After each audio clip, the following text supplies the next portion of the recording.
Hello guys, in today's video we will be taking a look at a scenario where WICSO Europe has a country draft.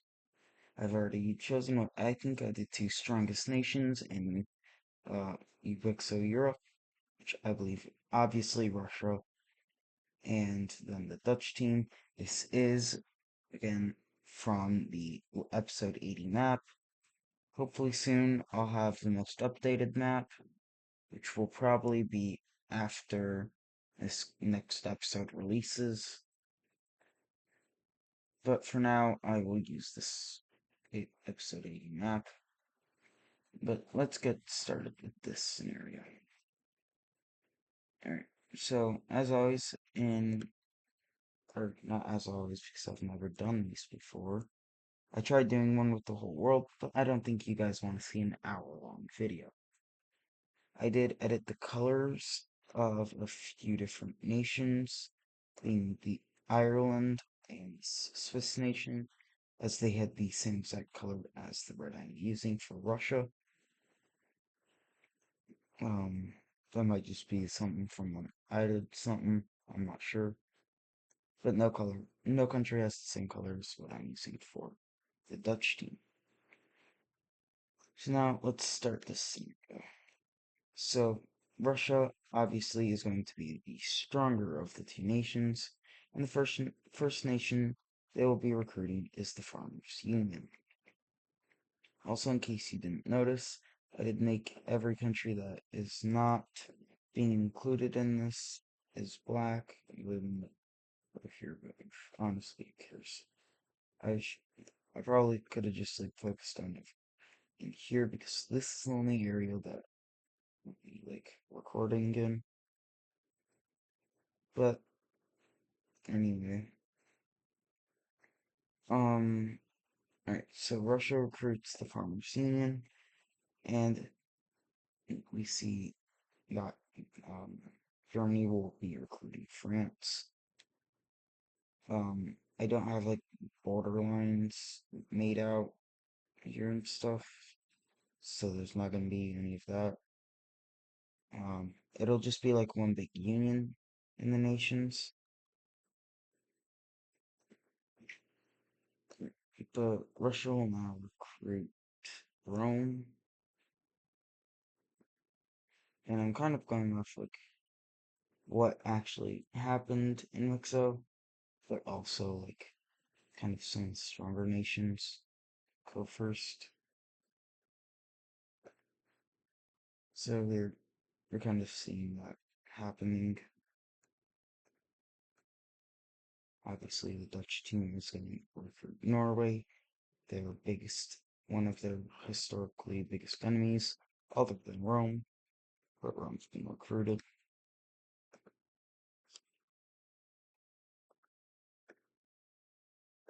So we'll kind of just see for some of the a lot of the bigger nations are going to be getting first.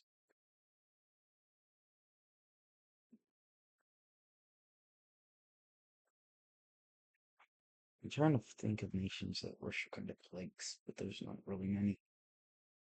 At least not in Europe.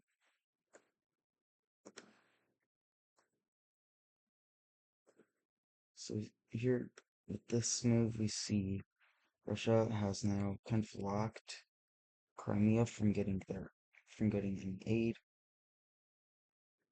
There's Caucasia now.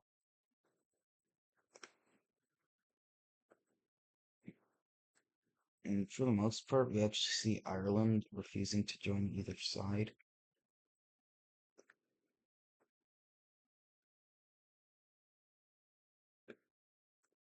Galicia is recruited by the blue team. And, like, really, it's just I'm kind of coloring over the nations.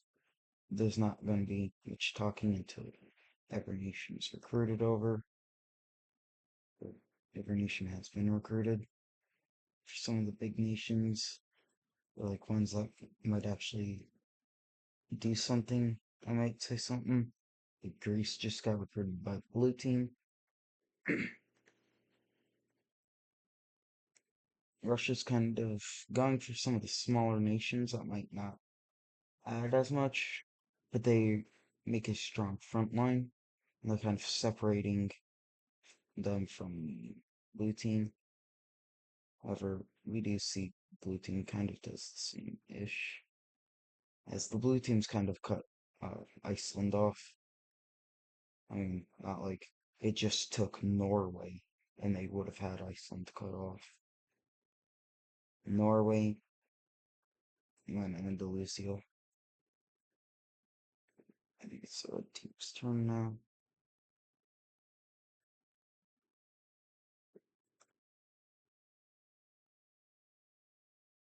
I can't really think of any good nations that hate Russia, because a lot of these countries hate Rome.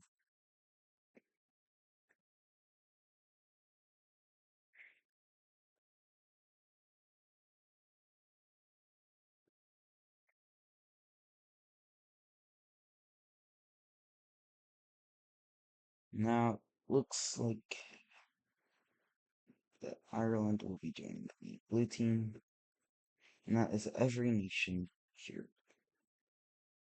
So, in a way, it's kind of East versus West, like it kind of was in real life. But now, let's get to the more fun part of this, which is going to be the wars. The first invasion will be made by the red team as they move down into Greece, taking over a decent chunk of land, also from Rome. The red team will then also be able to connect up with Catalonia and strengthen some of these areas here.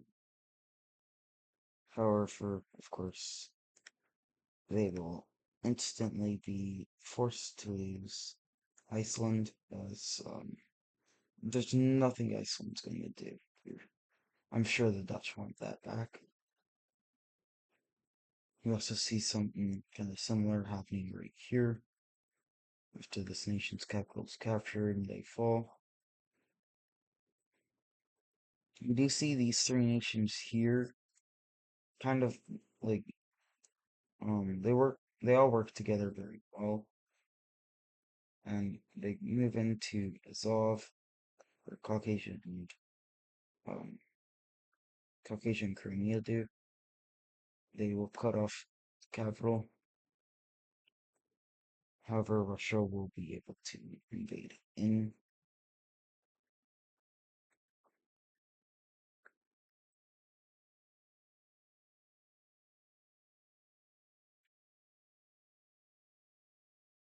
You see Catalonia already begins to lose some land as they're just really surrounded by only nations that are stronger than them. And literally, they only border nations that are stronger than them. So move into this land that was kind of pointless, and they begin to be pushed back by the French, Galicians, and Andalusians. Over in Greece, they are kind of able to push back against these groups. The Roman forces are kind of spread out. There's some up here, there's some fighting to get back down to Catalonia, and then there's some fighting over here. However, the Greeks just have one front line, and with that, using that to their advantage, they're able to wipe Rome out.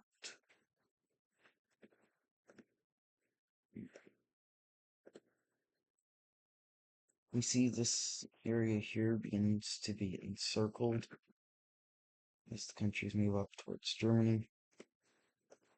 However, with aid from Finland, Russia is invaded into.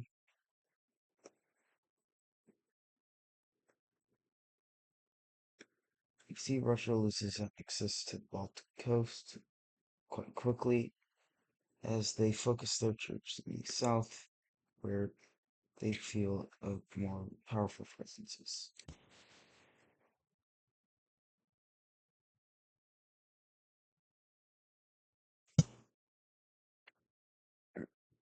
So we see Crimea continue to be pushed into.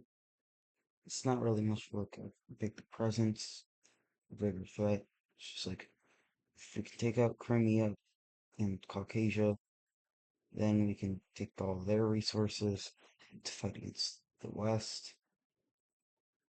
However, that plan doesn't seem to go too well, as the blue team begins invading from both Crimea and Poland, hoping to meet up somewhere in the middle. You see this very narrow strip of land is all that remains, and Russia's kind of separated from the rest of their allies.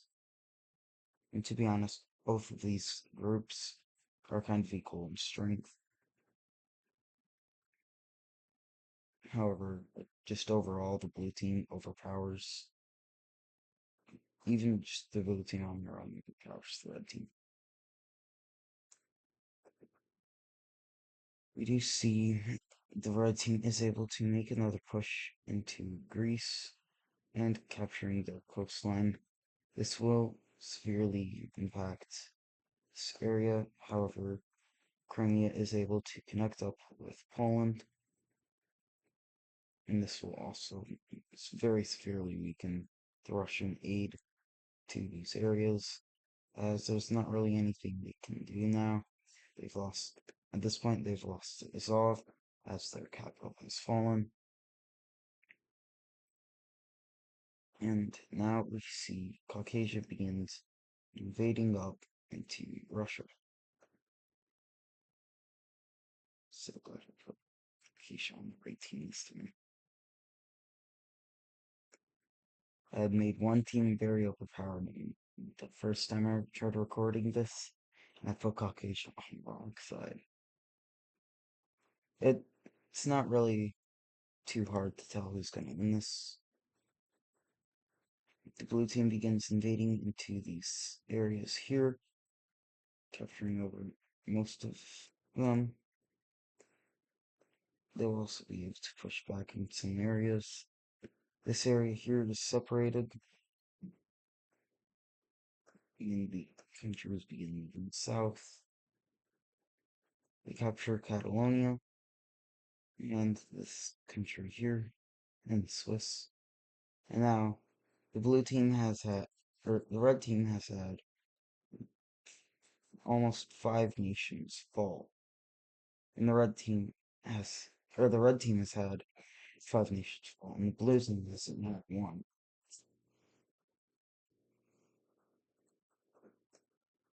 The blue team will continue their pushes. They capture the capital of this, something.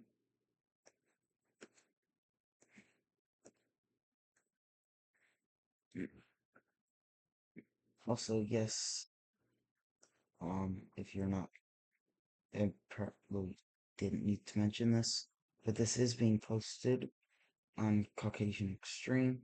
This is our first Friday video.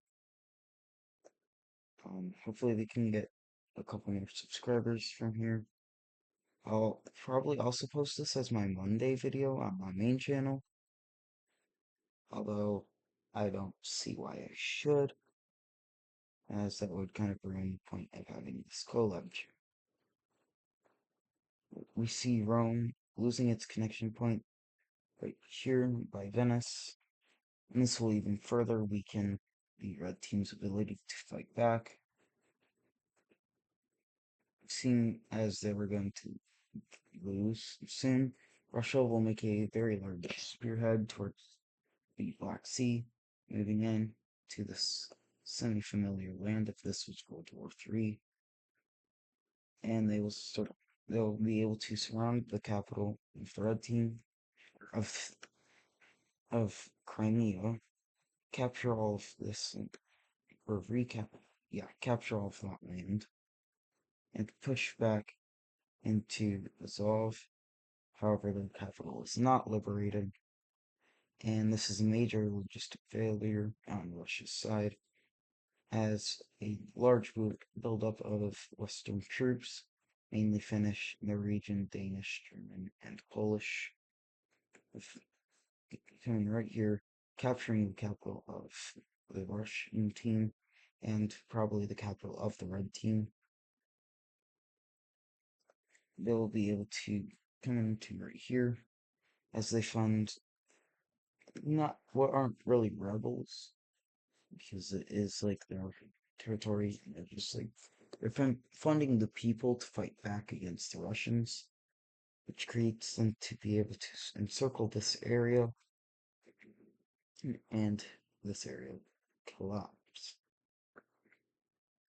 So Russia's now even further lost land that is quite valuable to them, and it grows even worse as Crimea starts fighting back.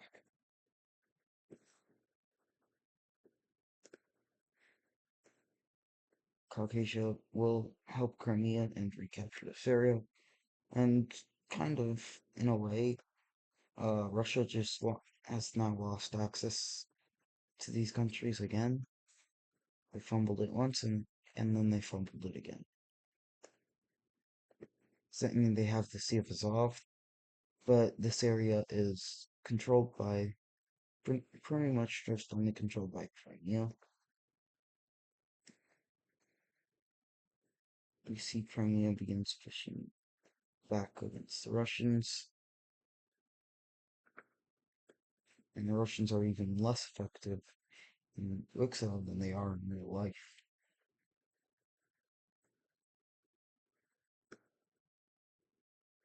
Well, maybe.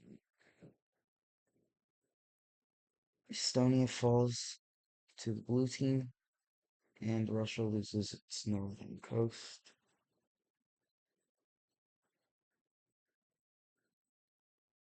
We see Caucasia pushing up, and we see almost all territories occupied by the red team are now unoccupied. Not unoccupied, but the only spots that are occupied are in Crimea, as the blue team is able to secretly send aid along the coast of Africa and into the Greeks. And then they cut off Syria and they begin moving in all around here. Then move up into where the Farmers Union is, and they'll make a two-way spearhead capturing the capital and capturing these encircling troops.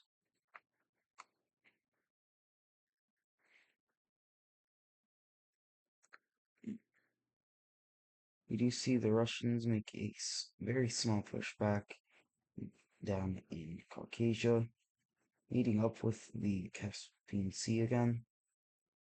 However, it is very, very short-lived, as Caucasia is able to recapture this land, and the Gold Team has almost completely pushed the Russians out of their territory, minus a couple spots.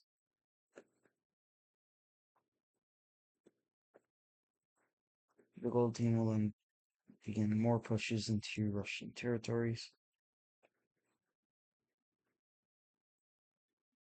and the enclosing of the Balkan area, like northern and western Balkan area, begins.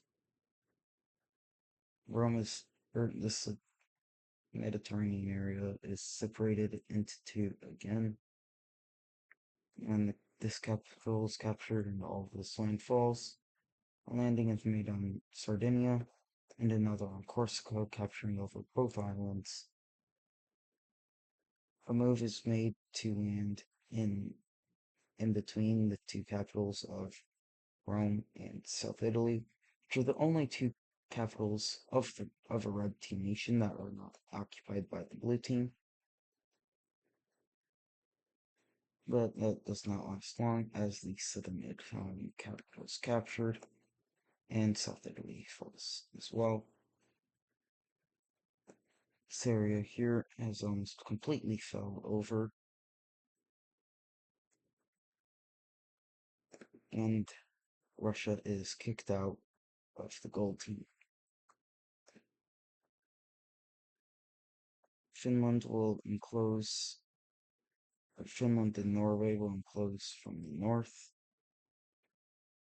whereas and Caucasia and Crimea will come in from the southern areas, and Poland comes from the west, pushing Russia far back and probably severely underestimating Russia's abilities. But um, I feel like if it's the almost total of if most of Europe was on Russia's side, they had a tactic and it just didn't work, as Rome is fully captured and Russia is the last one remaining. Now you've got all of these areas here now sending their forces out here.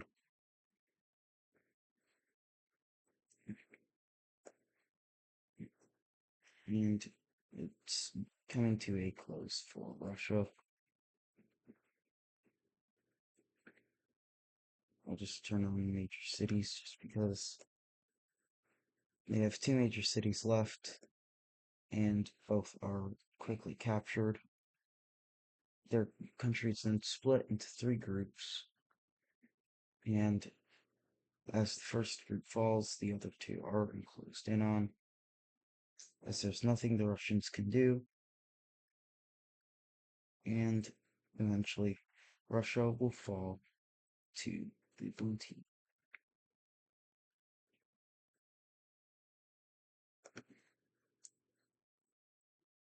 So that will do it for today's video. If you enjoyed, make sure to like and subscribe, and I'll see you in the next one.